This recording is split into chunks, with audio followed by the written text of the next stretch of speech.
আমরা আছি এখন লক্ষ্মীপুর জেলার অন্তর্গত কমলনগর উপজেলা মাতাব্বরহাট নামক এক স্থানে, যেখানে মেঘনা নদী অনেকখানি ভেঙে গিয়ে আহ, অনেক মানুষের ক্ষতি হয়েছে। এটা অনেক হয়েছে, অনেক যা বলার বাইরে।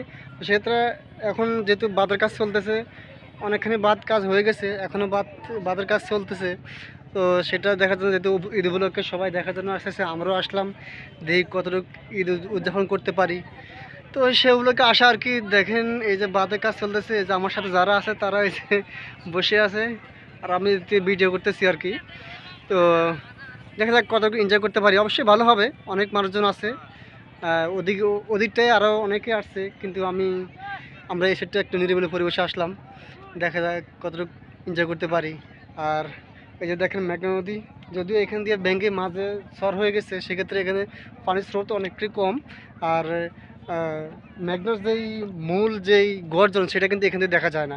এটা আপনার ওপাশে গেলে দেখতে পারবেন, বা অন্য সাইডে গেলে দেখতে পারবেন। আর আরেকটা কথা না বললে নয়, হচ্ছে আমি যেহেতু এতদিন ফুড ব্লগ করছি, সেক্ষেত্রে ঢাকা থেকে বাড়িতে আসছি, সেই ব্লগটা আপনাদের সাথে শেয়ার করতে পারি নাই, কারণ এখানে একটু সমস্যা হয়েছিল, সেজন্য ভিডিও বানানো হয় নাই আর আপলোডও করা হয় নাই। তো গোপন অনেকখানি বলতে পারেন আপনারা, গোপনে বাড়িতে চলে আসছি। তো বাড়িতে চলে আসছি, এখন ঈদ উদযাপন করতেছি। তো সবাই ভালো থাকবেন।